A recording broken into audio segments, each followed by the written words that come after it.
정봉주의 정치쇼. 정봉주의 정치쇼 들어오기 전에 저도 인사를 안 했네요. 뭐 이럴 일이 다 있어. 안녕하세요. 70억 분의 1의 사나이 마성의 중독성 대체 불가 정봉주의 정치쇼 정봉주입니다. 문재인 대통령 5.18 광주 민주화운동 광주항쟁이죠. 진상조사를 지시했습니다. 전투기 출격 대기 명령 내려졌는지, 헬기에서 광주 전일 빌딩 향한 총격이 이루어졌는지 영화 택시 운전소에서 시민들이 서로 얘기합니다. 자, 군인들이 왜 우리에게 이러는지 모르겠다. 영화를 본 1,000만 관객뿐 아니라 영화 아직 보지 못한 4천만 국민 모두가 궁금합니다. 알아야겠습니다. 그때 그들은 왜 그랬을까? 자, 미 보고서가 최근에 공개된 것도 있는데요. 정확한 진상조사 결과가 답을 해줄 때입니다. 이렇게 진실을 밝혀내는 좋은 방송 정봉주의 정치쇼 103.5MHz SBS 러브 FM. 우리들의 영원한 친구, 돈을 합법적으로 대주는 분들 스폰서. 저는 광고 듣고 오겠습니다. 정봉주의 정치쇼 1부 순서 시작하겠습니다. 자, 오늘 1부 순서는 패널 없이 청취자분들하고만 하겠습니다. 샵 1035 단문 50원 장문 100원. 이렇게 하면 이게 가짜 뉴스가 되는 거예요. 안 낚이네 이 양반들. 자, 한국경제신문 정인설 기자님. 안녕하세요. 예, 이제 설설 기면서 들어오는 거예요, 정인설. 그렇죠. 정말 이제 설설 기면서 살자. 한번 해볼까요? 삼행시. 정말로. 아니, 정하라고. 이제 설설 기면서 살자. 이 겸손의 자세인데. 자, 우석훈 박사님. 예, 안녕하세요. 예, 제가 어떤 분한테 문자를 까였어요. 우석훈 박사님처럼 내용이 좋은데 왜 말할 기회를 안 주냐. 그래서 내가 그랬죠. 그 양반이 과묵하다. 말을 안 한다. 과묵한 건 아니고요. 그리고 돈 안 받으면 안에 있는 내용을 안 쏟아낸다. 손소 변호사님 자리하셨습니다. 네, 안녕하세요. 예. 형이에요, 영이에요? 형입니다. 소형, 김소형? 나 왜 영으로 기억하고 있었지? 자, 아빠 뉴스, 아빠들의 왕수다. 언니 뉴스는 떴어요. 아빠들의 수다가 너무 없어. 큰일 났네. 이게 현실성이 있는 겁니다. 그래요? 네. 근데요, 진짜들 한 40 중후반, 초중반 넘어가는 아빠들, 네. 수다 쓰는 사람들 아줌마들 사이에 던져놓잖아요? 네. 아줌마들 막 한마디도 못해. 그래요? 우리 같은 사람 가면은, 참 여자가 남자처럼 생겼네. 아니, 근데 해보니까 40대 중후반 넘으면서 예. 여성 호르몬이 많이 나와요. 그럼요. 그래갖고 탈모가 생기는 거예요. 왜 저는 영화 보다가는 울었는데 드라마 보다가 안 울었거든요. 예. 40대 넘어가 중반 되니까 드라마 보다가 아무것도 아닌데도 막, 아니, 탈모의 한 원인이 남성 호르몬의 감소. 네. 남성 호르몬이 많이 나와야 탈모되는 거 아닙니까? 남성 호르몬이요? 네. 그건 잘 모르겠는데. 난 그 감소로 나오는 것 줄 그래요? 알았는데. 알겠습니다. 예. 네. 아니, 남성 호르몬 감소하니까 예. 또 흔히 피지컬하게 예. 육체적으로 남성다운 그러니까 게 여성화되니까. 주는 네. 거죠. 모르겠어요. 근데 탈모는 네. 어쨌든 남성 호르몬과 관계가 있어요. 있죠. 남성 호르몬이 많이 나서 탈모되는 것 같다. 편하게 네, 생각해보니까. 왜냐면 양수겸장을 쳐놔야 돼. 아니, 근데 혈액순환이나 이런 게 줄고 예. 활력 같은 게 줄면은 사실 예. 이런 분들 보고 말단 세포에 가면은 힘이 뭐라 떨어지죠. 그러지 알아? 예능을 다큐로 봤는데. 우리 다큐 전문이잖아, 원래. 쟤들의 저 개그 참 지겨워 죽겠어. 문재인 대통령께 정식으로 건의합니다. 아재 개그 금지법. 빨리. 특별법. 아재 개그 금지 특별법. 위헌입니다. 위원이에요? 네. 왜요? 행복추구권을 침해하고 있습니다.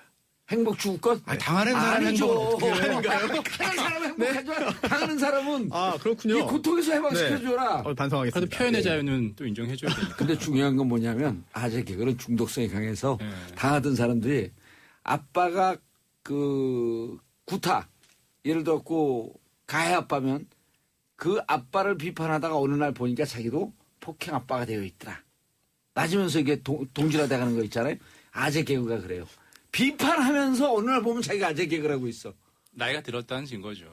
젊은 사람도 그래요. 젊은 사람도 그래요. 그리고 왜 그러냐면요. 대학교 가면 복학생들이 족구하잖아요. 어느 날 보면 군대도 안 갔다 온 사람들이 족구하고 있어. 군대가 준비하는 거고. 아재들 준비하는 거고. 근데 아재 개그가 준비가 쉽고 이렇게 예. 생각을 안 해도 되거든요. 그럼요. 그러니까 비용 대비 효과가 좋은 거죠. 아, 승수 효과가 높다. 아니, 다른 코미디를 하려면은 준비를 많이 하고 생각해야 되잖아요. 그래요? 저는 그거 준비 안 해도 되는데. 그러니 아직 개그죠. 자, 샵1035 단문 오시면 장문 100원 문자 폭탄 터지기 시작했습니다. 김민숙님, 40대 중반인 남편. 드라마 보기도 싫어하더니 이젠 저보다 드라마 더 좋아해요. 0250님, 정치쇼 듣고 정치한 걸 조금씩 알아가고 있는 청취자입니다. 오늘도 조금 배우고 가려고요. 배우지 말고 같이 즐기면서 노세요, 그냥. 그러다 보면 알게 되는 거지.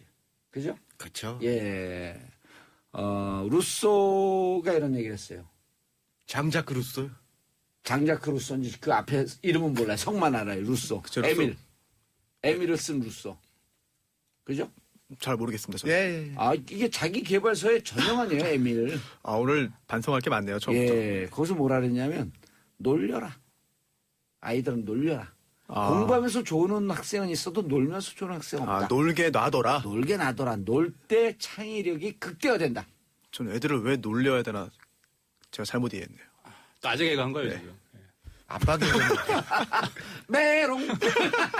이건 거예요. 네, 메롱. 루소가 도망 다닐 때 그 초등학교 음악 선생님 진짜 했어요.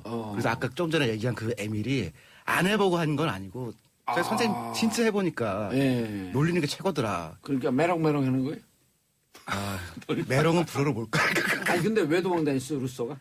수배됐어요? 그때 약간 그 모던하다 그러죠. 그 왕정에 대해서 별로 긍정적이라는 얘기들을 하니까. 그럼 일단 가정 이렇게 하죠. 루소가 수배됐는데 그 수배됐을 때 지도자는 전두환이었었다. 그럼 5.18 때 왜 누가 총을 쐈느냐? 이렇게 얘기가 가야죠. 이거는 다큐 형식 아닌데. 거의 자, 팩션인데. 5.18 진상조사 지시. 문재인 대통령이 진상조사 지시를 했죠. 현장에 가셨나요? 저요? 아니요. 그 문재인 대통령이 총격 나온 전열 빌딩 전열 이렇게 빌딩. 보는 그림이 TV에 나왔거든요. 현장에 가신 거예요? 맞습니다. 그게 뭐 그 헬기로 하향 사격했다고 하잖아요. 기총 그런 사격. 흔적이 있다라고 해서 예전에 후보 시절부터 이거는 진상 조사를 해야 된다라고 예. 했고 최근에 택시 운전사 1000만을 돌파한 영화를 보면 거기서 그런 대목이 나오잖아요. 군인들이 우리한테 왜 저런지 모르겠다. 그러니까 발포 명령을 누군가 내린지 안 내린지 모르겠지만 왜 군인들이 우리한테 이런지 모르겠다. 예. 계속해서 우리 발포 명령이 있었는지 있었다면 누가 했는지 이게 항상 그 의혹이었잖아요. 그래서 예. 그동안 정부 차원의 조사를 이전에다 3번 했는데 그게 아직 뭐 명확하게 밝혀지지 않았으니까 택시 운전사 얘기도 있고 그리고 이번에 또 전투기 조종사들의 출격 대기 명령이 있었다라는 진술이 나왔잖아요. 있었죠. 그러면 예. 그런 차에 이제 문재인 대통령이 그러면 특별 조사를 해보자, 해라라고 이제 국방부에 지시를 했고 국방부는 하겠다 이렇게 된 거죠. 그러니까 이건 우리 현대사의 비극일 비극이죠. 뿐만 아니라 좀 창피한 일인 게 총을 쐈는데 발포 명령을 내린 사람은 영원히 없어요. 그건 우리 총을 쏜 사람들이나 맞은 사람들이나 그 후손이나 다 치욕스러운 일이거든요. 바로 밝혀갖고 이런 일이 없도록 해야 하는 게 역사적 소명인데 누가 쐈지? 왜 찔렀지? 트럭이 싣고 어딜 갔지? 노래. 노래였었어요 그게? 5.18 노래 가사 아니에요. 몰랐었네. 한번 해보세요. 이거 해도 되는 생방송인데? 예? 아이. 생방송에서 노래하지 말라는 법 있어요? 무서워. 나. 예? 변호사님, 손소 변호사님, 네. 생방송에서 노래하지 마라. 없죠. 하세요. 난 무서워요, 그래도. 여러 사람의 행복을 위해서. 왜요? 이런 거 아니에요. 왜 쏘았지? 총, 왜 찔렀지? 칼, 트럭에 싣고 어디 갔지? 이게 한이 맺힌 노래 아니에요. 그걸 왜 하면 안 돼요? 난 무서워요, 그래도요. 저는 전두환 시절 살았던 사람이라서요. 예. 지금도 무서워요. 술 먹다 사람들 잡혀가고 막 그랬어요. 이래서 노래 부르다가. 그랬었죠. 정석 기자님 계속 얘기해 주세요. 그러니까 이 전투기 출격 대기 명령이 있었다는 게 뭐 그게 진술이지 확인이 되진 않았죠. 당시에 또 이 관련된 사람들은 예. 북한을 염두에 둔 발언이다. 당시에 이제 지휘권이 있던 지휘관들의 얘기는. 그래서 이게 광주를 겨냥한 거냐, 아니면 북한 때문이냐, 아직도 뭐 명확하게 밝혀진 건 없습니다. 예. 근데 전투기 출격 대기 명령이 있었고 헬기에 어떤 하향 사격이 있었다라는 것 자체가 약간의 의혹이 있는 부분이 좀 명쾌하게 짚고 넘어가야죠. 뭐. 그리고 많은 증언자들이 나왔고 전일 빌딩을 조사한 게 2015년인가 16년에 조사해서 이것은 하향 기총 사격한 게 맞다. 기총 수사 한 게 맞다. 라고 하는 결정까지 나오지 않았었어요? 맞습니다. 그게 분명히 위에서 쏜 듯한 각도상 예. 절대 밑에서 쏜 게 아니라 위에서 쏜 듯한 그게 각도상 그러니까 그게 전일 보이죠. 빌딩 그게 몇 층이었죠? 그 총 몇 층까지는 제 기억이 안 나네요. 어쨌든 높은 층인데 그거를 계엄령이 점프해갖고 뿅 위에서 쏘고 다시 내려가 그랬어. 정말 명사수여서 이렇게 쏠 수도 있긴 하겠네요. 아. 포물선으로. 그럼 그렇게 쏘려면요. 그 포물선이 오려면 저 광주밖에 전주쯤에서 쏴야 돼요. 순천쯤에서 쏜 거 아닌가요? 순천쯤에서. 자, 그런데 미 비밀 문서, 2급 비밀 문서가 최근에 공개했죠. 맞습니다. 광주를 미라이로 빗대는데 미라이라는 게 이제 베트남 전쟁 때 미국이 양민을 학살했던 곳이잖아요. 그러니까 전두환 정부 때 그 군부의 광주는 미군의 미라이다. 예. 그러니까 사실상 뭐 아예 그냥 치욕스러운 역사죠. 그리고 그 미국 정보국 문서를 좀 자세히 소개해 주시죠. 1980년 6월 11일에 이제 생산한 걸로 보이고 2급 비밀 문서로 분류가 돼 있습니다. 예. 그래서 미 국무장관이 CIA에도 전달을 했다라고 표시가 되어 있는데 한국군의 동떨어지고 잔인한 처리는 현 군부의 실세인 전두환, 노태우, 정호영이 모두 베트남전에서 실전 경험을 얻었기 때문에 미라이에 빗대고 그렇게 인식을 하고 있었다라는 거죠. 그러니까 미군이 양민을 학살한 마을 맞습니다. 밀라이 예. 예? 여기를 광주에 빗대서 마치 미군이 베트남 양민을 학살할 때 그 장면을 보는 듯했다. 맞습니다. 그리고 또 뭐 그 전에 이제 체로키 파일이라고 있었는데 예. 그때는 이제 미국 국무장관이 주한 미국 대사에게 극비 전문에 이제 신군부가 내리는 비상 계엄에 대해서 반대해서는 안 된다 이런 파일도 있었거든요. 그래서 5.18 민주화운동 그 뒤에 미국이 있었다 이런 얘기도 계속 있었잖아요. 그런 부분도 뭐 짚고 넘어갈 수 있을지는 모르겠지만 네 번째 조사에는 어디까지 갈지 모르겠지만 한번 봐야 되겠죠. 그런데 그때 당시 계엄령을 확대할 때 북한군 얘기를 했더니 미 대사관이나 미군 측에서는 북한군 이상 동향이 발견되지 않는다. 그러니까 계엄령 확대해서 안 된다라고 당시에 반대했다라고 하는 거 아니에요? 맞습니다. 겉으로는 그렇게 얘기를 했었죠. 근데 속 내밀 이제 기밀 문서는 사실 미국의 모든 행동을 저는 겉으로 보는 그거 자체가 다 원래 아니라고 모든 생각합니다. 나라가 다 이중적이에요. 자기 국익을 위해서. 그러니까 북한군 이상설은 없지만 그러나 내부에서 이루어지는 일이니까 자칫 잘못했고 우리가 내정 간섭으로 깊이 함정으로 빠져들 수 그렇죠. 있으니 자기 덫에 간섭하지 마라. 빠질 수도 있는 거죠.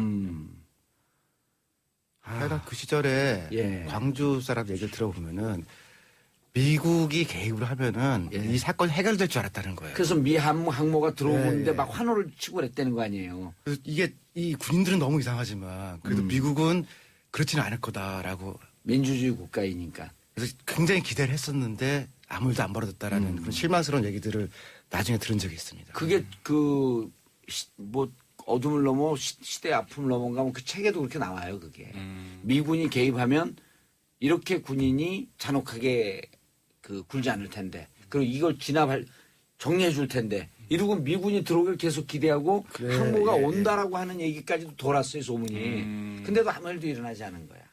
그러면서 그 이후에 81년 83년 미 문화원 방화 사건이 터지는 거예요.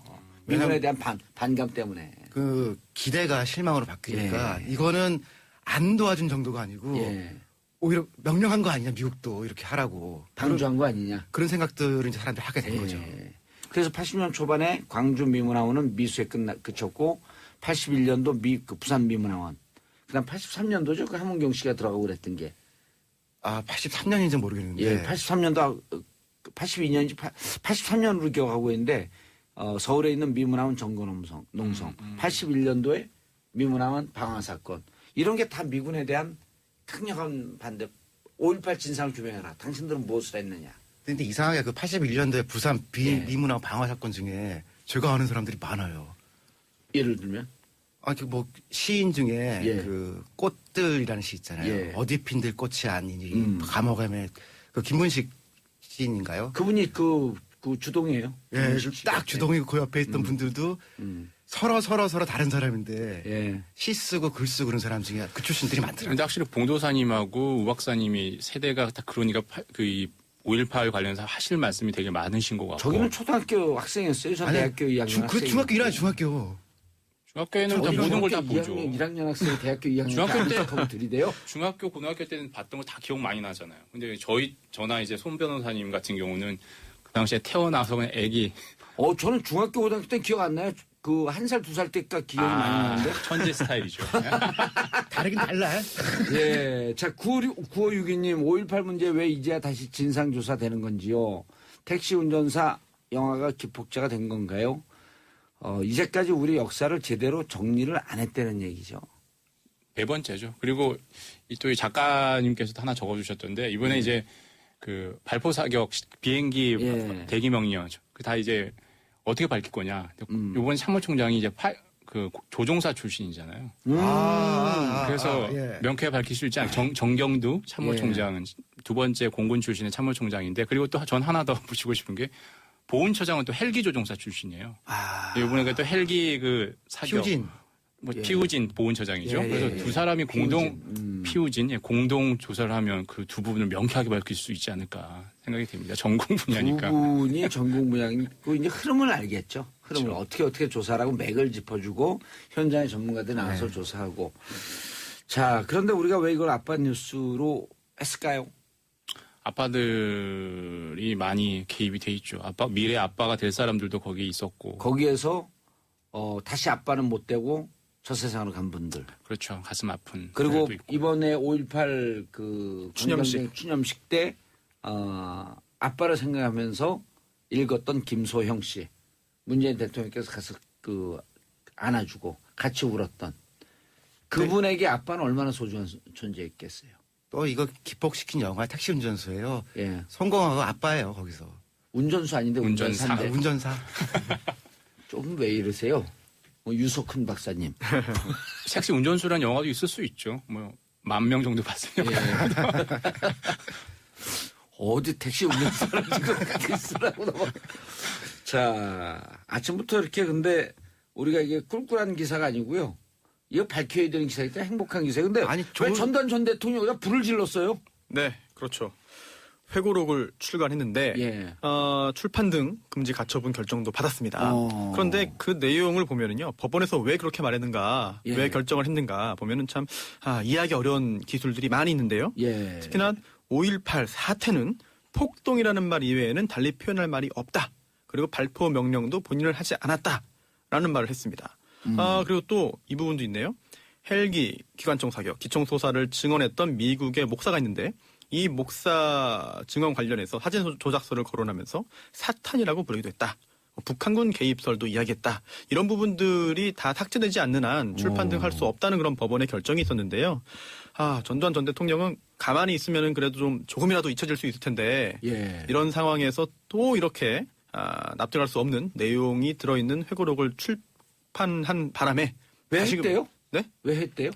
글쎄요. 전화 연결해볼까요? 네. 들어볼까요? 예. 그래도 기억이 남아있을 때 예. 회고록을 아니, 남기고 본인이 다 싶었겠죠. 부인했던 거거든요, 이게. 그렇죠. 북한군 예. 개입설 다 부인했고, 계엄사조차 군부에서조차도 그런 일 없었다. 다 부인한 거예요. 제2 모 씨만 계속 주장하고 있는 거예요. 그래갖고 그 양반 또 이거 관련해갖고 무슨 벌금형을 받았더니 뭘 받았잖아요, 소련에서. 그래갖고. 네, 근데 그렇죠. 회고록을 빨리 읽었더니 해고록이 되더라고. 빨리 읽어보세요, 다들. 빨리 해보세요. 해고록. 해고록. 아침밥도 못 먹었는데. 자, 박윤정님 20대라 그런가? 저게 무슨 개그인지. 젊으신 거예요. 네, 젊으신 거예요. 아니 근데 이것도 있어요. 그 전두환 대통령 측근이 영화 딱 나온 다음에 예. 자기들이 검토해보 법적 대응을 하겠다고 그래가지고서 예. 영화 안 보려고 했던 사람들의 가슴에 불을 땡겼어요. 그 1,000만까지 온 거죠 그게. 상영금지 가처분 신청 검토한다라는 그런 말도 있었죠. 예. 아니, 근데 영화의 이 작품성을 너무 폄훼하는 것 같아. 그것 때문에 1,000만이 왔대. 뭐 저런 분석이 다 있어. 아니 그 제 주변에 광주 분들이 있었거든요. 관심을 촉발시켰다. 그래서 이제 며칠 전에 얘기를 하다 보니까 예. 그것 때문에 봤다는 거예요. 그러니까 좀 넘어갔다가 이제 나중에 보지 그랬는데. 아니, 그럼 뻔한 얘기고 우리 다 아는 건데 이런 사람들이 실제 있을 수 있거든. 실제 강주 분들이 이 그랬다고 촬영 해요. 감독인데 예. 전두환 대통령이 이런 얘기 하니까 어머니 모시고 갔더니 어머니가 막 우셨다는 거예요. 그러면서 전두환 씨가 좀 그러세요. 전두환 씨 대통령 전자도 안 묻혀. 그래도 생방송이니까요. 왜 이래? 제가 또 모범생이에요. 학도곡단. 예. 학도곡단 간부했어요, 저 고등학교 때. 그러니까 그런 것 같더라고요. 저희 고등학교 삘이 왔습니다. 예. 고등학교 때 학도곡단 학생회가 없고 예. 그렇죠. 학도곡단이었어요. 맞습니다. 거기 학도곡단 단장이 학생회장이었죠, 사실. 이 양반 대대장, 이 양반 대대장. 무슨 MT야? 자기 옛날 얘기하라. 저는요 아로트슈 씨야 아로트시. 아이고. 예. 아재 개그 단이네, 이거. 5690님 이번 조사 확실히 짓고 확실히 혼내 죽일 점점점 9432님 정인석 기자님 이름 특이해요. 누가 지으신 건지 누가 지으셨어요? 동사무소 서기가 지었어요. 왜요? 한자가 이 설자가 예. 설명문 할 때 설자인데 어허. 이름자에 들어가면 정인열로 써요. 기쁠열로. 아, 근데 저희 아버지는 이 정인열로 해서 한자로 올렸죠. 예. 근데 동사무소 서기가 이걸 설로 보고 솔로 기재를 했던 거죠. 어... 그래서 이게 한 15년 후에 10년 후에 이제 그게 밝혀졌는데 저는 되게 고맙죠. 말씀 사실. 언변에 탈자. 에다가는 설명문 할 때 설자 예, 있잖아요. 이거죠. 말씀 언변에. 예. 야, 그러니까 이 말로 먹고 사는 직업이 되라고 아버님께서 알고서 해줬네. 동사무소 서기가 해준 거예요. 아버님이 그렇게 노대잖아요. 읽기를 따로 읽어서. 자, 손수 변호사님. 네. 광고 듣고 2부 다시 오겠습니다. 채널 고정하세요. 정봉재 정치쇼 아빠들의 왕수다 아빠 뉴스 함께하고 계십니다. 한국경제신문 정인설 기자님, 우석훈 경제학 박사님, 파리대학 출신이죠. 파리 10대학. 네. 예. 손수호 변호사님, 네. 로스쿨 1호. 네. 예. 다 알고 있어요, 제가. 야. 여기 안 쓰여 있습니다. 저 얘기했잖아요, 얼마 전에요. 그래요? 그런 거 기억해야 돼요. 왜냐면 기억 못하는 사람들 많아요. 진정성의 문제죠, 그건. 감사합니다. 신종열님, 학교 수업도 정치쇼처럼 재밌으면 좋을 텐데. 자, 샵 1035 단문 50원, 장문 100원, 샵 1035 문자 보내주시기 바라겠습니다. 하루라도 문자 보내지 않으면 손에 가시가 돋친다. 하루라도 정치쇼를 듣지 않으면 귀에 가시가 돋친다. 5676님, 안녕하십니까. 봉도사님, 저는 매일 아침에 퇴근하는데 차에서 정치쇼 들으며 가다 보면 너무 피곤한데 집에를 못 들어갑니다. 집에는 라디오가 없어서요. 너무 재밌고 배우는 것도 많습니다. 올해도 장수 프로그램이 됐으면 좋겠습니다. 알겠습니다. 장수하도록 하겠습니다. 일단 올해까지는 무조건 합니다. 내년에 잘 모르겠어요. 듣고 있나 경영진. 역시 시청률 좀 나와야 이렇게 한 말씀 하시는군요. 시청률 안 나와요. 청취율. 예. 그렇지. 시청률 안 나와요. 보는 게 얼마 안 되니까. 청취율은 꽤 나와요. 자, 책임자 처벌? 네. 진상이 밝혀지면 이게 궁금한 거예요. 가능할지 확실하게 답변 드리기 어려운 사항이에요. 왜냐면은. 그럼 안 하면 안 될까? 네? 이게 예. 법적으로 어렵게 말씀드리면 또 안 되니까 최대한 쉽게 말씀드리면 과거에 한번 처벌을 받았습니다. 그렇죠? 내란죄, 내란 목적 살인, 내란 목적 살인 등등으로 관련자들이 처벌을 받았죠. 예. 그런데 한번 처벌받은 사건을 다시 처벌할 수 있겠느냐라고 하는 지점에서 한 번 걸리고요. 그런데 그게 아니다. 새로운 사건이고 새로운 행위. 증거. 네. 그런 새로운 증거에 의해서 새로운 행위가 드러난 거다. 그렇죠. 발포 명령을 네. 하지 않았다 이렇게 끝까지 부인했잖아요. 네. 그렇다고 한다면 처벌 가능성이 생기는데 여기서 또 하나 문제가 있습니다. 예. 바로 공소시효입니다. 예.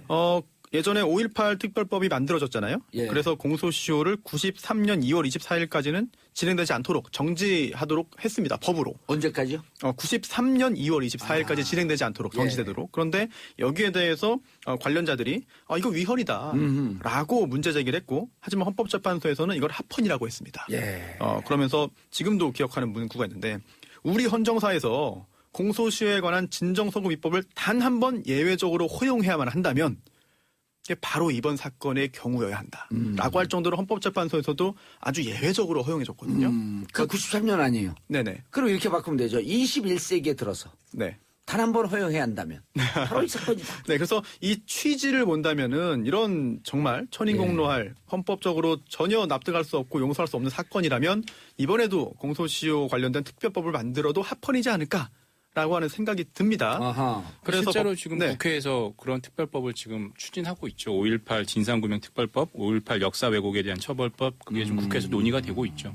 그다음에 유엔 차원에서 보면요, 예. 이게 반인류 범죄에 들어가거든요. 그러니까 전범 같은 것들, 나치였다거나, 예. 전쟁에 학살했다 이런 인류 전체에 대한 범죄 같은 경우는 공소시효와 상관없이 이거는 맞아요. 해야 반영이 된다라고 범죄의 하는 경우는 게 공소시효 자체가 없잖아요. 예, 그래서 이거는 뭐 우리나라 문제가 아니고 예. 세계적으로도 이렇게 민간인을 학살한 거에 대해서 무슨 공소시효냐 이건 밝히고 처리해야 된다라고 하는 게 전체적인 분위기인 것 같더라고요. 처벌하기 위해서는 검사가 수사를 해서 기소를 해야 되잖아요. 예. 그런데 검사가 수사를 하기 전에 그건 검사가 판단하는 거고 그 정부와 국회 차원에서도 지금 진상조사 움직임이 위원회. 있습니다. 아하. 그래서 국방부에서도 특별조사단을 꾸리고요. 예. 국회 차원에서도 진상조사위원회를 만든다고 하니까 수사기관에서 수사를 하기 전이라고 하더라도 이런 진상규명을 위한 노력은 얼마든지 할 수 있거든요. 여기서 추가적으로 뭔가 밝혀지거나 또는 국민적인 여론이 더욱더 들끓는다면 수사기관도 그냥 무시할 수는 없을 것 같습니다. 헬기 기총 수사가 있었다라고 군 자체 그 조사 결과 딱 결과 나와요. 네. 그럼 피할 수가 없는 거 아니에요? 그렇죠. 그게 법적으로 검토를 해서 처벌 가능성이 있다라고 예. 한다면 수사 진행할 수 있겠죠. 또 그때 그 발포 명령을 받은 그 군 장교들이 이제라도 양심선언을 하는 거예요. 발포 명령 받았다. 현장 상황에서 불가피하게 발포 대응 사격을 한 게 아니고 발포 명령 정식으로 받았다. 라고 하는 증언이 나오게 되면 이제 빼박이가 되는 거 아니에요. 그럴 가능성이 있죠. 근데 지금까지도 안 나왔는데 아니에요. 지금 나올까요? 나이가 드니까 드라마 보면서 눈물 흘린다면서요. 네. 과거의 사건에 대해서 좀 더 참여하는 마음에서 광주항쟁 진압에 참여했었던 장교 여러분, 특히 발포 명령을 받은 분들 SBS 정봉재 정치쇼에 제보해 주시기 바라겠습니다. 아니면 조용히 비공개로 익명으로 양심선언해서 국회나 참모총장 이름이 뭐이죠? 정경두 정경두 참모총장에게 전화 주시기 바라겠습니다. 전화번호는 개인정보이기 때문에 알려드릴 수 없습니다. 좀 이상했나? 뭐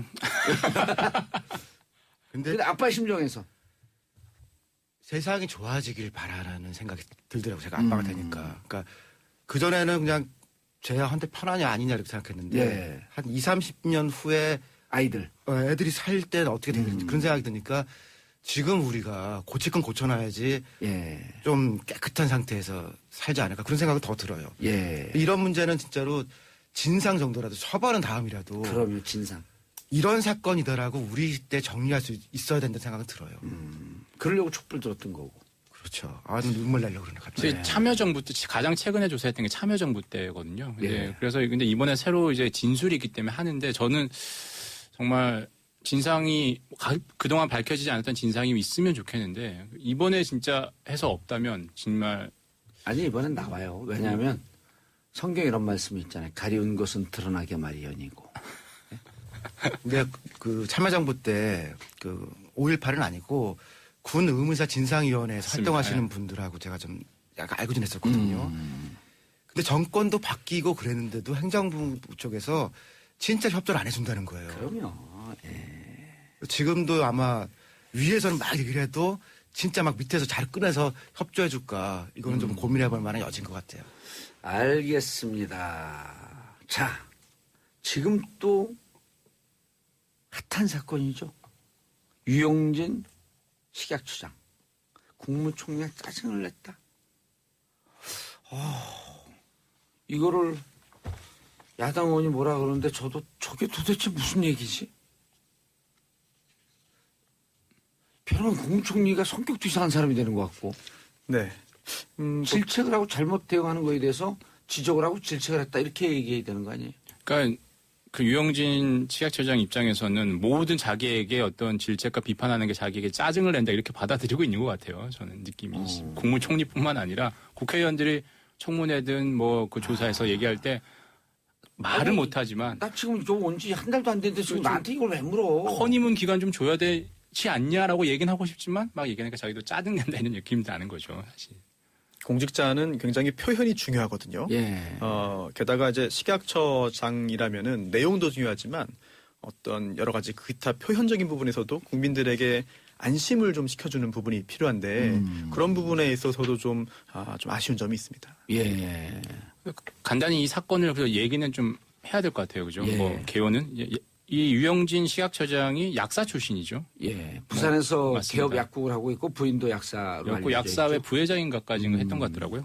그런데 이제 취임해서 첫 간담회 때 이분이 이제 문제가 되는 게 한국에서 이 살충제 계란은 없는 걸로 알고 있다라고 얘기를 했어요. 이 문제가 나왔을 예, 때 이미 유럽에서 문제가 살충제 나오니까 계란 나왔는데 한국에서는 아직 없는 걸로 알고 있다. 그런데 5일 뒤에 살충제 계란이 이제 확인이 됩니다. 그러니까 확실하지 않은 얘기를 단정적으로 얘기를 한 거죠. 그때부터 약간 불신이 있는 와중에 그 부분에 대해서 제대로 설명도 못하고 예. 그 부분에 대해서 이낙연 총리가 좀 문제가 있는 것 같다. 다음부터 그럴 거면 브리핑하지 말라라고 했던 그 얘기를 질책으로 잘 알아듣고 앞으로 잘하겠습니다. 라면 하면 될 걸 국무총리가 짜증을 냈다라고 그렇게 얘기를 지적을 한 걸 짜증을 냈다고 한 그렇게 거예요. 저희는 국무회의에 받아들였다라고 대해서. 얘기 국회의원에게 설명을 한 거죠. 국회에서. 그리고 또 다시 이제 얘기가 나오니까 식약처 직원들이 좀 잘못하고 있는 것 같다. 그러니까 뭐 이제 수장의 잘못이죠. 모든 조직은 잘못하면 그 사람 리더가 잘못한 거지 밑에 그럼요. 사람 잘못한 게 아니잖아요. 그러니까 그 발언들이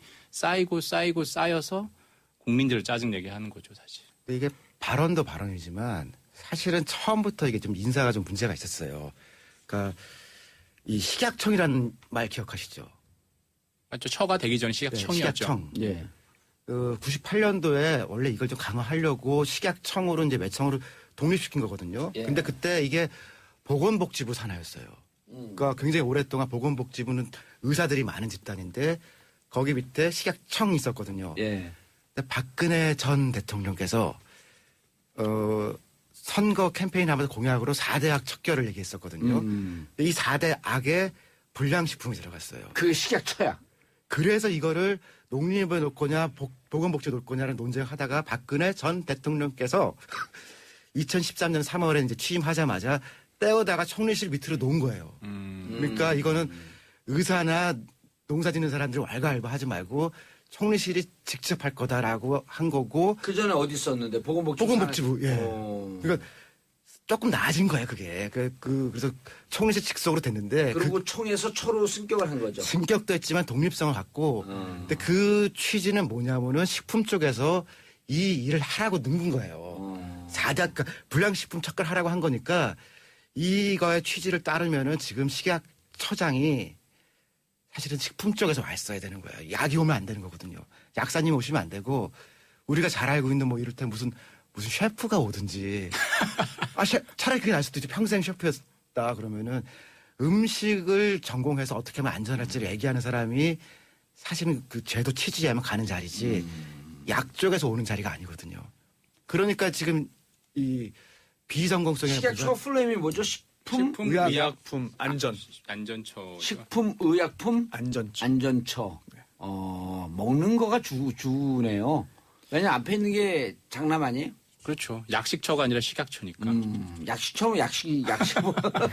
그래서 이게 오래됐어요. 그러니까 의사, 약사 한 판 먹고 그다음에 농민, 그다음에 먹는 소비자 먹고 이렇게 있죠. 한 판 먹고 식약처 청부터 싸웠거든요. 막 싸우는데 이상하게 지금 참여정부 이후에 막 개선을 해서 이제 새로운 민주정부잖아요. 예. 그랬더니 원래는 우린 식품 쪽이 이게 주관을 해서 어쨌든 그 소비자들이 와서 이게 계속 모니터링하고 이래야 된다고 했는데 약 쪽이 먹은 거예요.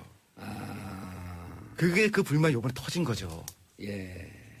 그런데 그렇게 하면은 어느 쪽에서 이 수장이 되든지 간에 갈등과 분쟁은 생긴다는 얘기인데. 아니죠. 이런 분이 오시면 되죠.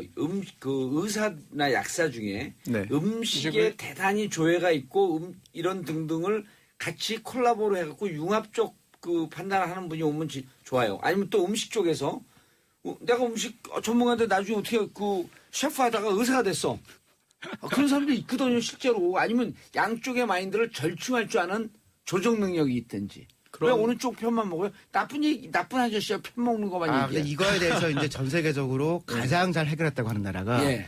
영국 사례예요. 예. 이게 나와야 돼. 그 2001년에 예. 데프라라고 하는 디파트먼트 오브 예. 그러니까 환경 인바이먼트 붙고 환경 푸드 룰러 어페어즈 그러니까 환경하고 식품하고 농업 관리 예. 세 개를 붙인 걸 만들었거든요, 영국에서. 이거는 이제 맨날 싸우니까 예. 영국에서 이제 영국에 어떤 일이 있었냐면요. 그 약자가 뭐예요? DEFRA. DEFRA. 데프라. 근데 원래는 데프라로 들을 뻔했네. 광우병 사태 이후에 예. 영국 음식과 이 축산 이런 거 아무도 안 믿었거든요. 그런데 2001년에 이 수족구라고 하죠. 그러니까 애들 예. 영국에서 난리 친 거예요. 완전 난리가 됐는데 이 해결을 못한 거거든요. 다 갖다가 너네 손 떼. 그 음식도 손 떼고 농림부도 손 떼고 환경부 앞에다 갖다 붙였어요. 환경부 앞에다가. 영국의 환경을 위해서 내지 환경에 기반해서 음식과 농업도 하겠다. 그 다음부터 영국산 호밀빵이 유기농으로 전 세계 수출된 거예요. 그러니까 다른 나라도 다 이 문제 있을 거 아니에요. 의사가 할 거냐, 뭐 농업 쪽에서 할 거냐, 식품이 할 거냐. 깨알 같은 상식이 좀 도움이 되는데. 오늘. 그래서 평상시에 그 게스트를 바꿀까 말까 계속 고민했었는데. 예. 극단적인 형태긴 하지만 그 광우병 이후에 영국 그 식품과 그 농업이 전 세계 최고가 된 거는 이런 데프라라는 기구가 맹활약한 거거든요. 그럼 이런 전례를 보고 그리고 이번에도 저는 그 류영진 처장한테 조금 아쉬운 게 들어서 이 사건이 딱 영국에서 터지면 식약처 직원들에게 오래 있던 직원들에게 이 문제가 우리나라에서는 없었습니까? 그럼 올 4월에도 조사를 했고 작년 10월에 기동민 의원이 지적을 했었죠. 지적을 했어요. 근데 그게 알고 봤더니 농민들이 와갖고 양심선언을 했던 거거든. 그럼 작년 국감 때 이런 지적이 됐습니다. 어떻게 처리됐습니까? 올해 4월에 어떻게 처리됐습니까? 아무 문제 없습니다라고 하는 보고를 받으면 리더는 why? 그 다음에 실화야? 그럼 들여다 봐야 돼요. 당신들이 탁상 행정한 거 아니야 이게? 그 조사를 쭉 봤더니 조사가 안 돼 있네. 그럼 이거는 아직 결론 낼 수 없습니다. 이거 그게 처장의 능력 아니에요 그게? 사실 아쉬운 부분이죠 정말. 사실 기본적인 행정인데 예. 이분이 약사인 거는 뭐 알겠는데 예. 사실은 그 공무원은 행정도 해야 되는 거 아니에요. 그럼요. 봉도선님 말씀하신 그거는 지금 정상적인 인수인계 절차에서 인수 과정에 행정 얘기하신 거거든요. 근데 좀 큰 데서 사실 할 수 있는 거죠. 그러니까 야당이 이걸 문제 제기라는 게 이제 문재인 대통령한테도 그 불똥이 튀기는 게 결국은 부산 지역의 핵심 선거 도왔던 인사기 때문에 한 거 보훈 인사 아닙니까? 라고 하게 되면 할 얘기가 없는 거예요. 그렇죠. 항상 인사에는 전문성이 있다, 예. 적임자다라고 하면서 방어를 해야 되는데 예. 그게 곤란해지면은 사실은 그 다음 대책이 인상 좀 벌어지는 없어지죠. 거죠. 거기에 이제 결정적으로 이게 터진 거는 말잘못 한두개 잘못한 건 사실 뭐 그건 살다 보면 우리도 다 하는데요. 예. 먹어도 된다고 얘기를 한 거 아니에요. 100몇 개씩 먹어도 된다. 그런데 그거는 그런 기준이 이렇게 뭐 하루 이틀 동안에 조사해서 될 만성 거였으면 축적. 국제 기준이라는 게 필요가 없는 거거든요. 그 며칠 만에 이렇게 해가지고 다 기준 만들 수 있는 거면은 오늘 날라다니시네. 특히 미국 같은 경우에 미국 식약청의 청장이 예. 대통령급이에요. 왜냐하면 오. 유엔 기구도 잘 안 하는 걸 전 세계에서 쫙 맞춰서 하거든요. 지금 트럼프 대통령 임명한 미국 식약청장도 당장 트럼프가 하는 얘기에 대해서 아니다라고 반대하거든요. 오 박사님 일단 식약처 자문위원으로 가실 것 같은데요. 저는 저 참여당보다 비슷한 거 했었어요, 그거. 지금 또 홍보까지. 화를 내세요, 근데. 홍보까지. 했었어요, 예전에. 그러니까 알죠. 그러니까 안 해. 해봐서 한다고 책임 하는 있는 거 거죠. 아닙니까? 해봐서 한다고 하는 건? 책임 없고 법 만드는데 법 만들 또 빠져나가시네요. 대해서 자문해주고 그랬죠. 여기 우 박사님이요. 그 은근히 그 잡학다식이에요. 음식 쪽에 특히 참 많이 하시네요. 제가 첫 번째 낸 책이 음식책을 내가 주고 데뷔한 사람. 그러니까 식을 대표하는 약이 아니라 식을 대표하시는 분이네요. 예. 네, 약은 잘 몰라요. 약은 또 제가 알아요. 저희 아버님은 또 약사 출신 아니에요. 그리고 저희가 하면 콜라보네. 콜라 한잔 드시겠어요? 근데 어쨌든 식품이 안정화돼서 지금 새로운 로드맵 시스템을 대통령이 만든다고 하잖아요. 예. 그러면 거기에 적합한 식약청장이 최소한은 식품계를 끌고 갈 수 있는 리더가 와야 되는 거예요. 제가 기동민 의원한테 그래서 보건복지부하고 그 식약처하고 이 책임을 어디다 둬야 되냐니까 기동민 의원은 단정적으로 식약처에 줘야 됩니다. 일원화시켜야 그러니까 생산 과정은 그 농림부. 네, 그죠? 그렇죠. 농림부에 있고 그다음에 식약처 그 유통 관리는 그 이쪽에 있다고 하는 이 하나로 통일시키면 어디에 줘야 됩니까? 그러니까 식약처에도 줘야 됩니다. 딱 그러더라고. 아니 그렇게 하라고 지금 총리실로 빼준 거라니까요. 원 기도가 그러니까 환경부 같은 데 확 붙일 거 아니면 제3의 기관에 지금 있는데 그 대신 적합한 인사를 넣어서 전권을 주라 이거예요. 알겠습니다. 6944님 우석훈 박사님을 국회로 식약처로 턴 믿음이 갑니다. 믿고 보는 우석훈을 국회로 선거는 3년 뒤. 3년 동안은 이제 하셔야겠네요. 그죠? 예. 아니요, 우리 애를 초등학교 이제 들어가요 그때. 자, 봉도사님 식약처 내용 어느 정도 정리되면 질문 이거 우리가 잠깐 쓴 거 아니야, 이거는. 아니, 왜 이걸 읽으세요? 나 진짜 왜 이게 저게 없지 그러고 봤더니 우리 작가가 쓴 거네. 자, 손소 변호사님. 네. 박근혜 정부가 날치기 발견을 했다? 라고 작가들이 물어보네요. 정책 백서를 발간했죠. 그래서 지금 공공기관 3,000곳에 배포되는 중입니다. 배포되는 중이에요? 네. 다 안 됐어요? 되는 중입니다. 동작 그만! 동작 그만! 근데 이제 문제가 좀 있어 보여요. 일단 이게 작년 말부터 이제 작업에 들어갔다고 합니다. 예. 또 예산이 5억 원이 들어갔고요. 근데 작년 말이면은 탄핵 국면 아니겠습니까? 그렇죠. 혹시 그들도 이제 파면될 거를 미리 예상하고 미리 작성한 게 아닌가? 아닌 말고요, 이게. 먹고 보자. 네. 그리고 예산도 이제 책정이 돼서 썼고요. 그런데 5억이요. 네, 5억 원을. 와. 근데 더군다나 이제 더 큰 문제는요. 이 내용입니다. 내용을 제가 직접 보지 못했지만 이 내용을 분석해서 비판한 그런 여러 사람들이 있는데요. 그들의 이야기를 좀 종합해 보면은 일단 반성이 없다. 이 박근혜 정권이 4년 동안 여러 가지 정책을 폈는데 이 정책에 대해서 스스로 자화자찬하는 내용으로 차 있다. 정책 완결성이 85%다. 네, 이거를 어떻게 받아들여야 될지 물론 모든 정권의 백서라는 게 좀 유리하게 기술되기 마련이긴 합니다만 적어도 이제 대통령 파면으로 끝난 정권이라면 이렇게 할 수 있겠느냐라는 생각이 들고요. 또 하나 한일 위안부 합의 관련해서 좀 잘 이해가 안 가는데 박근혜 전 대통령의 강한 의지가 있어 가능했다. 획기적인 진전이다라는 내용을 쓰면서 근거를 댔는데요. 그게 일본 언론의 기사입니다.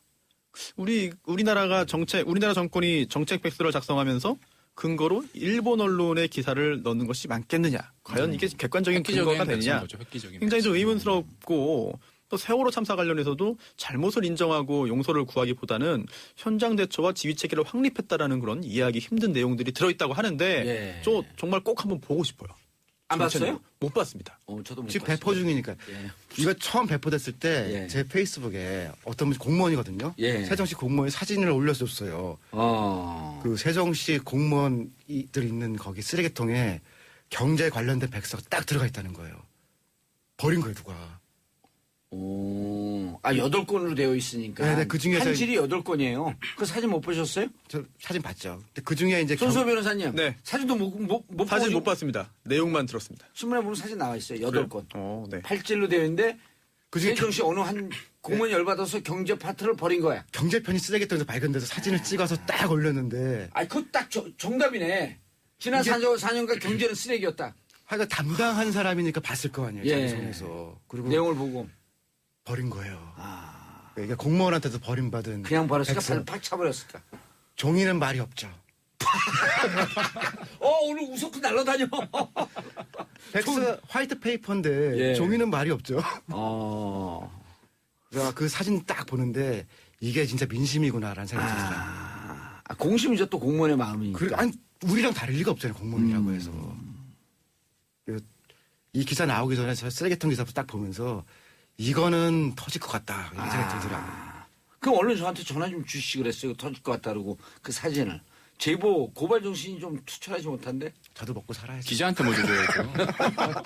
그 기사가 줬으면 그 기사 나왔네. 그 기사가 먼저 나왔죠, 그러니까. 그래갖고 취재가 된 거지. 그래서 페이스북에 하여간 재밌게 봤어요. 그 사진을 놓고. 찡하더라고요, 이게. 왜냐면 보통은 그런 거 있으면은 나중에 기념이라고 집에 가지고 가서 자기가 꽂아놔요. 그러고 싶어요? 아니, 보통의 백서 같은 경우는 이게 내용을 좀 두껍지만 보겠죠. 백서 나왔는데 최소한 제목이라도 볼 거 아니야. 제목을 쑥 이렇게 처음에 스캐닝 하잖아요. 근데 뭐 잘했대? 경제도 훌륭하대? 이런 쓰레기 팍 쳐버리는 거지. 근데 이게 쓰레기통에 있었는데 예. 이제 한강옥 전 실장의 그런 발간사 내용과는 정반대네요. 한강옥 전 실장이 발간사에서 말한 게 이렇습니다. 박근혜 정부가 희망의 새 시대를 열기 위해 온 힘을 다했다. 그런데 쓰레기통에 희망 들어가 시스템 있습니다. 어렵잖아요. 문재인 대통령. 그렇네요. 큰일을 했네요. 유신에 대한 우리 마음속에 짐을 내려놓게 되고 박정희 책을 청산한 거 아니에요? 예. 최선을 다하긴 했죠. 안 그랬으면 올해 11월 14일 날 박정희 전 대통령 탄생 100주년 기념식을 성대하게 거행하노라. 근데 이제 그렇게 못해요. 올해 11월 14일은 백남기 어르신 광화문에서 쓰러진 이주기 추도 행사랍니다. 같은 날이에요. 평행이론. 그것도 참 찡한 일이네요. 예. 그렇군요. 그럼요. 그거 아는 프로그램은 뭐요? 정봉주의 뉴스쇼. 저거 봐. 저렇게 잘못 얘기하니까 정봉주의 일부러 그러는 거죠, 일부러. 정치쇼. 일부러 그러는 거죠. 아, 그래야지 기억이 남는 거예요. 자, 시간 지나면 이게 백서가 이제 공식적인 문서가 되잖아요. 손 변호사님 문제는. 네. 그렇죠. 그러다 보니까 조홍천 예. 의원도 이런 지적을 했습니다. 이게 그냥 넘어갈 게 아니다. 어허. 나중에 시간이 지나면 역사 왜곡의 자료로 활용될 수가 있다. 그러면 그런 지적을 좀 했죠. 실제로도. 오늘 누가 그 사진 보내줬는데 미국에서요. 뉴라이트 교과서가 팔리고 있어요. 그래갖고 사진 보내왔어 미국에서. 아 이거 그 누구 기자한테 줘야겠네 진짜. 옆에 있잖아요. 절 못 믿죠. 아니 줘요. 아무나 막 줘. 나는 아무나 기사 막 쓰라고. 왜 못 믿는다고 생각을 하세요? 이제 설설 기는 거야? 예. 자, 세 분 아빠 뉴스 아빠들의 왕수다 인사하시고요. 고맙습니다. 네, 고맙습니다. 이 양반들이 이게 뭐 하루 종일 하려고 그래. 자, 저는 광고 듣고 3부 순서 돌아오겠습니다. 채널을 고정하소서. 정봉재 정치쇼 3부 들어가겠습니다. 자, 우울한 소식이에요. 교도소 내에서 성폭행으로 구속된 사람들이 주로 성폭행 음란물을 보고 있다? 성범죄자들이? 네. 제가 이걸 어제 문건을 받고, 이게 제 상식으로는 불가능한데? 해서 이제 같이 감옥을 살았던, 오래 살았던, 전국의 교도소를 거의 다 돌아다녀 봤던, 네. 그분들에게 전화를 해봤어요. 2명한테 통화를 해봤더니, 이게 불가능합니다. 그분들 얘기가. 네. 근데 오늘 기자님 얘기를 들으니까 조금 이해가 되는데, 네. 이게 어떻게 된 얘기죠? 먼저 사실은 저도 깜짝 놀랐습니다. 네. 그- 깜짝 안 놀랄 수가 없는 얘기인데요. 저도 사실 교도소 기자 생활하면서 교도소 취재를 몇 번 들어보기도 했고 예. 취소자분들도 많이 만나고. 죄송합니다. 근데 이렇게 가면 안 돼. 너무 이거 빠져갖고. 자, SBS 김정훈 기자 자리하셨습니다. 인사도 안 시키고 그냥. 안녕하십니까 김종원입니다. 예. 예. 자, 충격을 많이 그리고 받으셨어. 민주사회를 위한 변호사 민변. 이선경 변호사님 자리하셨습니다. 예, 반갑습니다. 예, 민변에 계셨는데 어떻게 저를 한 번도 안 만났죠, 우리가? 뵀습니다만 그래요? 아마 저를 기억을 못 하시는 것 같습니다. 지난해 독일 가셨나요? 아니요. 거기는 이제 미군이가 갔고. 예, 예. 뵀었군요, 전에. 그렇죠. 죄송합니다.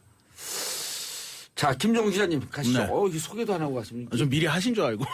네. 미리 안 했어요. 네네. 방송사고에 여기에. 알겠습니다. 예. 그만큼 충격적인 사건인데 이 사실 저한테 이 조그만 SD 카드 하나가 날라오면서 이제 취재를 시작을 했거든요. SD 카드가 무슨 카드죠? 이게 이제 그 디지털 카메라나 요즘 이제 핸드폰에 많이 들어가는 메모리 카드입니다. 그래서 이제 그 용량 핸드폰으로 따지면 이제 유심 카드 비슷한 거죠. 유심카드 옆에 들어가는 메모리 카드죠. 메모리 카드. 예, 그 손톱 새끼 손톱만 해요. 크기가 마이크로 SD 카드는. 근데 이게 어디서 날라왔느냐? 그 옛날에 청송교도소라고 불렸던 예. 지금 현재는 경북 북부 이 교정시설로 이름이 바뀌었죠. 그쪽에서 이제 날라온 겁니다. 실제 수감자한테. 내용이 정말 충격적이었어요. 안에 이 포르노가 89편이 들어있었는데 이게 시간으로만 따지면 한 59시간어치. 그걸 직접 확인하셨어요? 네, 그게 온 거예요. 오. 근데 이게 사실 이게 이제 SBS 기자한테 보낸 건 아니었고 이 청와대 조국 민정수석한테 보낸 거더라고요. 근데 이게 본인이 직접 보낼 경우 이게 또 청와대로 들어간다고 하면 또 사실 이제 교정본부에서도 좀 이제 긴장하지 않겠습니까? 그러니까 이제 조국 검열을 민정수석에게 예. 이 교도소 안에 실상을 알리기 위해서 이게 싫대다 이거였죠. 예. 그래서 이제 이거를 본인도 어떻게 해야 바로 이게 안전하게 갈지 모르니까 예. 여러 루트를 하는 과정에 이제 저희 방송국으로까지 이제 들어오게 된 거였는데 내용이 정말 충격적이었어요. 아까 말씀드렸듯이 이 포르노 동영상이 들어 있었고 뭐 길이도 상당히 길었고 근데 거기 자기 육성을 저는 교도소에서 이런 일이 가능할 거라고 생각도 못했는데 예. 육성으로 제보 내용을 녹음을 해서 그 파일을 넣어놨더라고요. 그 야동들 사이에다가. 예. 그 내용을 들어보면 이제 조국 민정수석에게 이제 얘기를 하면서 지금 내가 89편 보내는 건 정말 극히 일부다. 이 안에는 이런 게 수천 편이 있다. 이런 내용이 이제 들어 있습니다. 그래서 그 취재가 이렇게 시작이 된 거죠. 예. SD 카드를 어디에 넣어갖고 본다는 거예요? 안에 그 핸드폰을 갖고 있을 수는 없는데. 저도 이제 그게 궁금했는데 알고 봤더니 이분이 그 전자사전 하나를 또 같이 보냈어요, 소포로.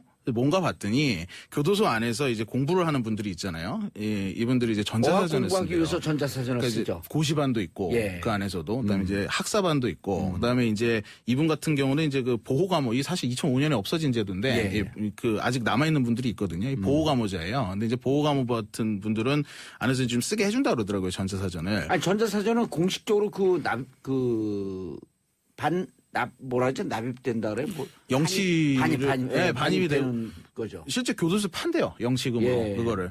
근데 거기에 요즘 나오는 전자사전들은 화면도 다 칼라고 터치식이고 메모리 카드가 들어가더라고요. 거기에 넣어서 보는 거예요, 이걸. 심지어 복사를 해요, 거기서. 그래서 또 자기들끼리 돌리고. 뭐, 그 5만 원에 파는 사람도 있대요, 그 안에서. 뭐, 그러니까 이게 한마디로 뭐, 김본자 생각이 딱 나더라고요, 저는. 교도소 안에서 이게 유통이 되는 거죠, 한마디로. 예. 뭐, 하여튼 그런 어떤. 그런데 예. 이게 주로 이제 성범죄자들이 집중적으로 봤다는 거 아니에요? 이제 물론 뭐 다 받겠죠. 이제 저희가 이제 그래서 이게 사실인지를 확인해야 되기 때문에 이 실제로 굉장히 어렵게 만났습니다. 현직 교도관 분들을 좀 몇 분을 만났고 그다음에 이 출소한 지 얼마 안 된 분들 또 옛날 얘기 좀 저한테 있으니까. 연락을 하셨어요. 그래 제가 그 생각을 못했어요. 예. 제가 연락드렸어야 되는데. 하여튼 출소한 지 얼마 안 된 분들 만나서 얘기를 듣고 했는데 이게 들어보니까는 사실이라는 거예요. 사실이고 지금 요 전자사전도 사실 극히 일부라는 거예요. 그 얘기를 들어보면 요즘은 TV 뒤에 USB 구멍 있잖아요. 예. 거기에다가 USB를 그냥 꽂아서 보기도 하고 그다음에 작업장의 컴퓨터에다가 뭐 안에 하드에다 복사를 해놓고 보기도 하고 정말 충격적이었던 건 데스크탑 컴퓨터를 통째로 반입을 한 사례도 있었답니다. 한 3년 전쯤에. 그래서 그 데스크탑 컴퓨터 자체를 숨겨놓고 보다가 이게 또 걸려서 징벌방에 간 사람도 있고 뭐 이런 얘기를 막 하더라고요. 정말 저는 상상도 못했던 영화에서도 보지 못했던 어떤 일들이 그 안에서 벌어지고 있구나라는 걸 알게 됐는데 이러다 보니까 이제 이걸 보는 분들이 많은데 이 경북 북부 교정시설 같은 경우는 지금 여기에 그 조두순 이 수감이 돼 있고 경북부 1교도소에 지금 현재 수감이 돼 있고 그다음에 김길태도 작년 8월까지로 저희가 알고 있는데 지금은 진주교도소로 옮겼습니다만 수감이 돼 있었어요. 이게 성범죄자분들이 좀 있다 보니 많다 보니 이걸 다 같이 보는 거죠 이제. 변호사님, 예. 그건 어떻게 된 일이에요 이게? 감옥은 또 안 가보셨을 거 아니에요? 갔다 오셨나요? 감옥을 제가 가보진 않고 저는 주로 접견만 감옥을 접견을 하거나 이제 재판을 하러 다니는데 사실 이 기사는 이제 보고도 별로 믿고 싶지 않고 이 너무 끔찍한 일인 거죠. 이게 법률 상으로는 불가능한 일이에요. 또 사실. 이 변호사님은 성범죄 피해 여성 전문 변론 변호사 아니에요? 전문은 아니지만 어쨌든 제가 좀 많이 하는 많이 편인데요. 하셨죠. 예. 그러니까 피해자들 입장에서 지금 이게 굉장히 끔찍한 소식입니다. 감옥 안에서 반성하는 게 아니라 자기가 범했던 그 범죄를 다시 자기가 한 번씩 또 음미하고 복구하고 또 나아가서는 출소해서 재범할 생각을 하고 있다는 거죠. 그런 동영상이나 만화를 돌려보면서 낄낄거리고 그 생각을 하면 피해자들이 얼마나 분노할지 저는. 제가 이거를 어제 이제 원고가 새벽 한 3시쯤 오거든요. 저도 그때 받았어요. 예, 3시쯤 왔는데 깜짝 놀랐고 이제 오늘 아침 한 7시 반쯤에 아까 말씀했던 감옥 최근에 잡혔던 사람한테 이제 저도 이제 작업장에는 컴퓨터가 다 있어요. 온라인 인터넷이 연결 안 된 컴퓨터가 있어요. 왜냐하면 문서 작업들을 해야 되거든. 거기서 이제 보고도 하고 그래야 되는데 이상하게 그 하드에 USB 구멍이 없어요. 그래서 이게 왜 없냐 그랬더니 USB를 몰래 반입해서 지금과 같은 이런 불법적인 일을 한 일이 몇 번 적발이 됐기 때문에 USB 구멍을 다 없애버렸다는 거예요. 제가 그래서 취재해봤더니 전국에 교도소 굉장히 많은데 조금씩은 다른 것 같아요. 근데 이제 뭐 많은 교도소에서 이런 일이 벌어진다고 얘기를 하는데 지금 USB 구멍 말씀하셨잖아요. 근데 요즘 TV 뒤에 USB 구멍이 있잖아요. 신형 TV. 신형 TV. 이게 오래된 지방의 TV들은 구형이고 그렇죠. 새로 만든 교도소들은 신형이 들어갔는데 거기를 실리콘을 막아버려요. 그 실리콘을 막는데 근데 그거를 막는다고 못할 사람들이 이게 아니지. 또 그렇죠. 다 뚫는 방법이 있더라고요. 뭐 이렇게 그거를 실리콘을 그대로 모양을 이렇게 유지한 채로 띄어낸 다음에 보다가 다시 그대로 막아놓는답니다. 그럼 모른다는 거예요. 근데 이제 교정당국에서는 우린 실리콘으로 막아놨다 이렇게 얘기를 하는데 이게 다 뚫리는 거죠, 사실 이렇게 되니까. 실리콘 자체를 없는 TV를 누면 그 USB 구멍을 없는 걸 해서 보내면 돼요. 이게 이제 교정당국은 요즘 기술이 너무 발전해서 뭐 이런 이제 핑계를 대는데 글쎄요. 이거 저는 아니에요. 저는 이게 그 탁상 행정이라고 보고 그리고 또 그 변호사님, 예. 제가 있었던 홍성이 그 마약 사범들, 그다음 성범죄 사범들이 그 지역에서 와갖고 교육도 받고 그 교도소마다 특성들이 있거든요. 그렇죠. 무슨 죄, 예를 들어 조폭이 모여 있는 곳, 성범죄가 모여 있는 곳. 왜냐면 그분들은 집중적으로 교육을 교정을 해야 되기 때문에.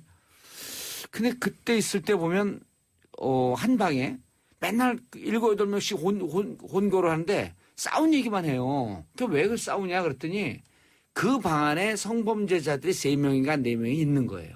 근데 TV를 보면서 방금 변호사님 말씀하셨듯이 낄낄 웃으면서 여성이 나올 때마다 계속 성폭행하는 얘기만 한다는 거예요. 그러니까 나머지 재수자들이 야, 니네 그것 때문에 와갖고 그 피해자들 생각을 좀 해봐라. 우리도 나쁜 짓을 해서 왔지만 그 얘기하지 말고 뭐 TV 볼 때 노래 볼 때 가수들 아이돌 나오면 계속 그 얘기만 한다는 거예요. 그래서 제가 한번 물어봤어요. 그게 왜 그러냐 그랬더니 의원님 이거는요. 자기들 입으로 성범죄자들이 자기들 입으로 화학적 거세하지 않고는 안 없어집니다. 자기들 스스로. 근데 이 화학적 거세라는 게 비용도 굉장히 많이 들어가고요. 예. 이게 정말 그 약을 투약을 하는 거잖아요. 그 약, 생각이 안 나게 하지 않으면 자기들은 범죄를 또 근데 저지르는 거예요. 그래서 근데 그 주사를 이제 그 약을 그 중단하고 나면 다시 또 그런다 그래요. 재발한다고 해서 화학적 거세에 대해서 일단 뭐 비용의 문제 그리고 효과 문제 때문에 논란의 여지가 좀 있죠. 그럼 어떻게 해야 돼요? 이게 지금 말씀을 하셨는데 이게 실태가 저도 되게 심각하다고 느낀 게 예. 아까 이제 영상이 89편이었다 그랬잖아요. 예. 그래서 제가 이제 뭐 대충 훑어봤어요. 사실 사무실이어서 눈치가 좀 굉장히 보였지만 대충 훑어봤는데 그 정말 문제가 되는 그 같은 포르노물 중에서도 더 좀 심각하다는 폭력물, 뭐 심지어 여성을 묶어놓고 칼로 위협을 하고 이런 장면이 포함이 돼 있는 성폭행을 하는 내용에 그런 것도 있고 내용들이 포르노물에는 많잖아요. 굉장히 많죠. 굉장히 그다음에 신체를 학대하는 내용도 있었고. 그다음에 이 대학교 여자 화장실에 몰래카메라 설치해서 찍은 것도 있더라고요. 근데 몰카는 지금 요즘 굉장히 문제지 않습니까? 예. 그런가 하면 이제 요즘 또 계속 사회적으로 문제되고 있는 리벤지 포르노라고 연인이 이제 교제를 할 당시에 그 관계하는 장면을 찍어놨다가 이별 후에 뭐 복수심에 불타서 이제 그걸 유포해버리는 저걸 또 뭐라고 리벤지 디지털 포르노. 성범죄라고 아, 최근엔 디지털 성폭력이라고 이제 명칭을 바꾸죠. 왜냐면 리벤지라는 게 이제 보복이라는 뜻이니까 그렇게 되죠. 근데 그게 파일명이 이렇게 돼 있어요. 이 영상 유포해서 인생 망친 여자. 굉장히 자극적이에요. 근데 이게 이제 현재 교도관이 하는 얘기가 이게 정말 본인은 공무원 신문으로 정말 용기를 내서 제보를 하는 건데 이렇게 나선 이유가 왔다 갔다 하면서 그 성범죄자들이 하는 얘기를 듣는답니다. 듣는데 막 낄낄거리면서 이걸 보면서 야 이거 내가 해봤는데 이거 진짜 가능한 일이야. 어떻게 하냐면 이런 얘기를 한대요. 근데 자기가 너무 이게 모든 주제가 그쵸. 밖에서 했던 그 얘기밖에 안 네. 한다는 거예요. 근데 이제 소년범이 들어오는 경우가 있대요. 근데 소년범이 그런 얘기를 들으면 어떻게 되겠냐는 거예요, 자기는. 그래서 이게 이제 이러니까 재범률이 올라가지 않느냐, 이 문제점 때문에 제보를 했다 이렇게 얘기를 하시더라고요. 그런가 하면, 이거 뭐 변호사님도 잘 아시겠지만, 이제 재범률이 올라간다. 네, 감형을 받기 위해서 반성문 같은 거 진짜 열심히 쓴대요. 굉장히 막 정성을 들여서. 그리고 심지어 교도관한테 그걸 와서 어떠냐, 첨삭을 좀 해달라 이렇게까지 한대요. 그래놓고 재판받고 와서 또 그거 보면서 피해자 얘기를 영웅당처럼 한다는 거예요. 참고로 그 변호사님 잘 아시겠지만 그 조폭, 그냥 성범죄, 마약사범 감형이 없습니다. 가석방이 없어요.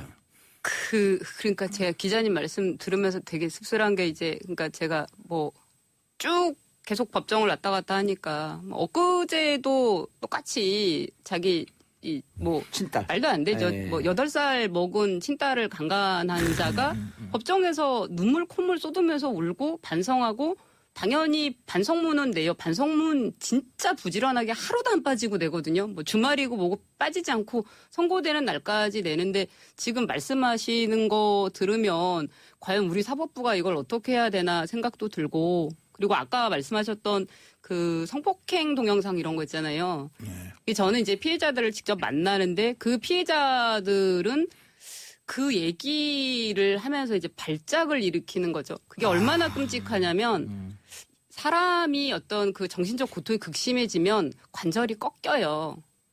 자기 피해 입은 얘기하고 이제 뭐 그런 얘기를 하다가 실제로 이렇게 손끝부터 떨리기 시작했다가 나중에 이제 팔다리가 다 꺾이고 마비되면서 마비되면서 이제 쓰러지고 그래서 어느 정도냐면 그 피해가 심각한 분들 같은 경우는 제가 병원 가서 상담을 하거든요. 이제 하다가 중단하고 하다가 중단하고. 응급 상황이 올까봐. 그렇죠. 옆에 간호사가 배석을 하는데 그런데 지금 이 어떤 한 사람에게 있어서는 너무나 끔찍한 얘기를 가지고 그 안에서 반성하는 게 아니라 낄낄거리고 서로 공유하고 다음에 다시 어떻게 하자고 막 학습시키고 이런 내용들을 피해자들이 알게 된다고 하면 진짜 그 피가 거꾸로 솟을 것 같아요. 그렇죠. 피가 거꾸로 예. 솟겠어요. 그리고 본인 피해자 본인과 가정이 완전히 깨지는 거 아니에요. 그렇죠. 그런데다가 이제 이자들이 감옥 안에서 재범, 그러니까 교화돼서 나오는 게 아니라 이렇게 학습되고 나온다고 하면 석방 된다는 걸 알게 되면 그 석방 시기가 다가오면 얼마나 무섭겠습니까? 아, 제가 그러니까 저는 이게 그냥 교도소가 문제가 있네 이 정도가 아니라 이걸로 직접 피해를 입는 당사자들이 있다는 거 아셨으면 좋겠어요. 근데 그거보다 더 나가는 게 내가 그러니까 누굴 가해해갖고 성폭행하고 들어오잖아요. 그 사람 얘기를 계속 해요. 그 사람 얘기를 다 해서 심지어는 그 사람을 상대로 해서 재범하겠다라고 하는 그런 의지를까지 보여요. 예를 들어서 백화점 앞에서 이렇게 어떤 20대 여성이 앉아 있는데 남자들이 한 서너 명이 가서 다짜고짜 여자를 패는 거예요. 실제 사건입니까? 이게? 아, 실제 자꾸 그렇게 하고 들어오네 얘기해요. 지금 뭐 저를 물어보세요. 이게 네. 다짜고짜 두들겨 패요. 그럼 깜짝 놀랄 거 아니에요. 그럼 옆에 있는 남자들이 갖고 그만 집안 속색이라 그러면서 가출하 널 찾으러 얼마나 돌아다니냐 아냐고. 그거 모르는 사람이 그러니까 이게 오빠도 몰라본다고. 그러고 끌고 가서 3명 4명이 그 대낮이거든요. 네. 대로에서 3명 4명이 계속 끌고 다니면서 강간하는 거예요. 그거를 가르쳐. 다른 재소자들한테. 심각하네요.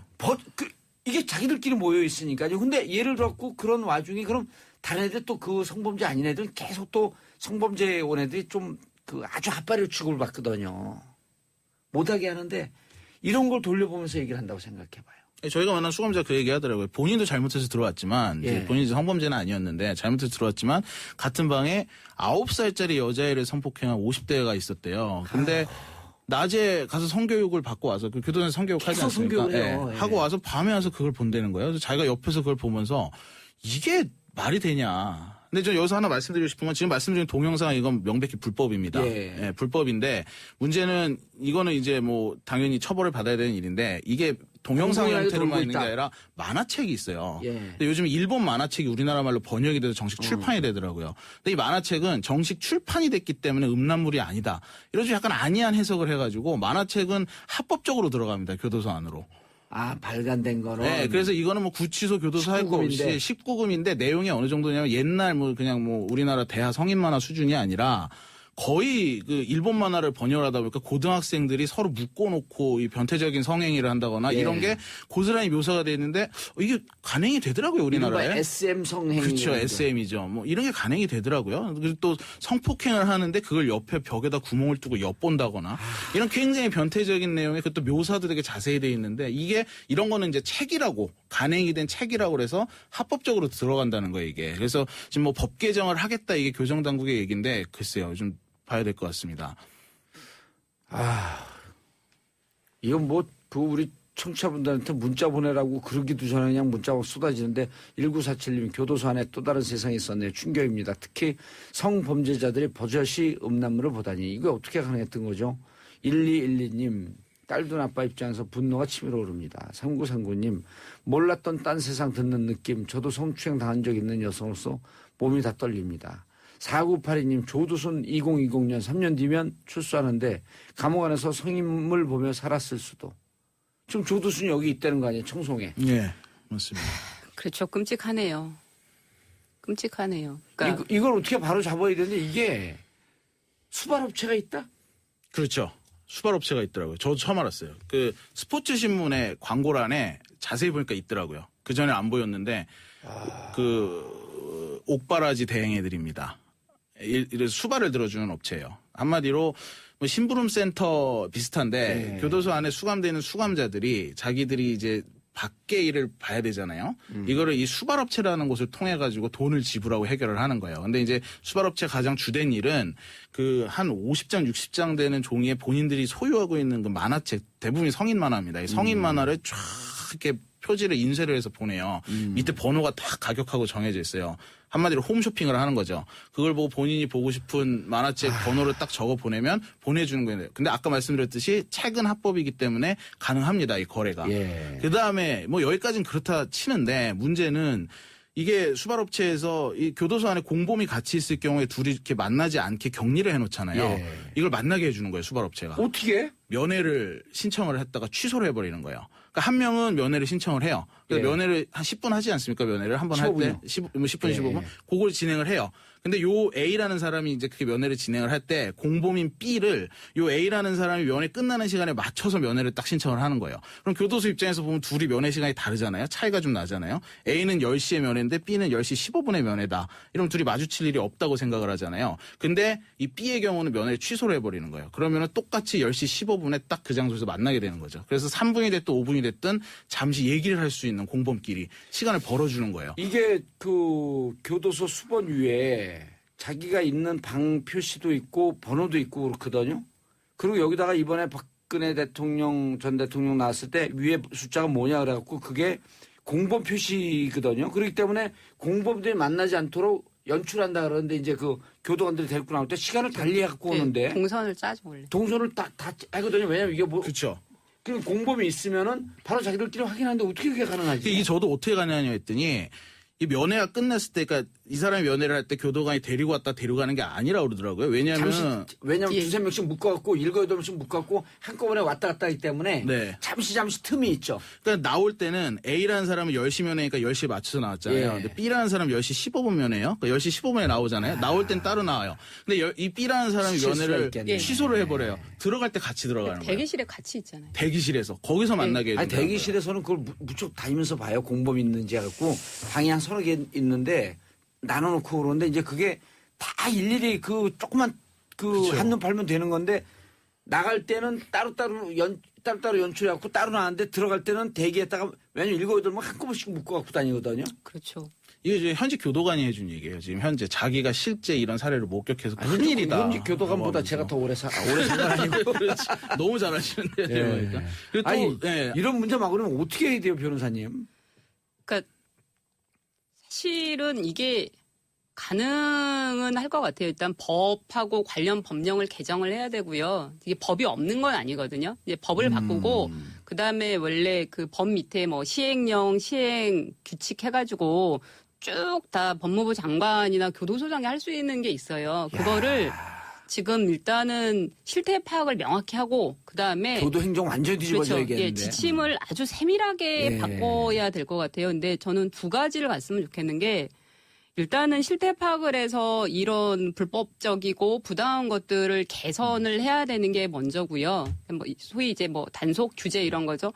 그다음에는 놓치고 있는 게 지금 이제 제가 알기로 이 재범을 막으려고 교정 교화 교육을 엄청 하거든요. 예. 엄청 하고 그리고 거기에 굉장히 막대한 예산이 들어가는 걸로 알고 막대한 있습니다. 예산 들어가요. 예, 그런데 과연 이제 그게 제대로 쓰이고 있는지 그것도 한번 좀 봐서 다시 계획을 좀 수립해야 되지 않나. 교육 내용도 바꿔야 되고요. 알겠습니다. 변호사님 이런 게 좋은 아이디어예요. 제가 들으면서 딱 생각을 해봤는데 건방하거든요. 방을 검색하는데 예. 이렇게 단속하는 것 갖고는 못 잡아냅니다. 내부 제보자들에게 교도 행정의 일정 정도 특혜까지는 아니어도 내부 그 고발자들을 많이 나올 수 있게끔 교도 행정을 좀 바꿀 필요가 있어요. 왜냐하면 이건 내부 고발자가 아니면 내부 고발자 신분 보장해주고 그러자는 못 잡을 것 같아요. 그 공익제보자 보호하는 법률이 예. 있거든요. 근데 지금 이 수감자는 면회가 금지됐어요. 무슨 일이 지금 벌어진지 저희가 전혀 알 수가 없습니다. 알겠습니다. 그건 이제 교도 그 법무부에 다시금 명단 줘갖고 상황 파악을 할 수 있도록. 변호사님 근데 시간이 끝났어요. 너무 안타깝죠. 아닙니다. 예, 두 분 인사하시고요. 예, 감사합니다. 예, 교도소 안에 이러한 불법적 일이 근절될 수 있도록 정봉재 정치쇼에서 더욱더 노력하겠습니다.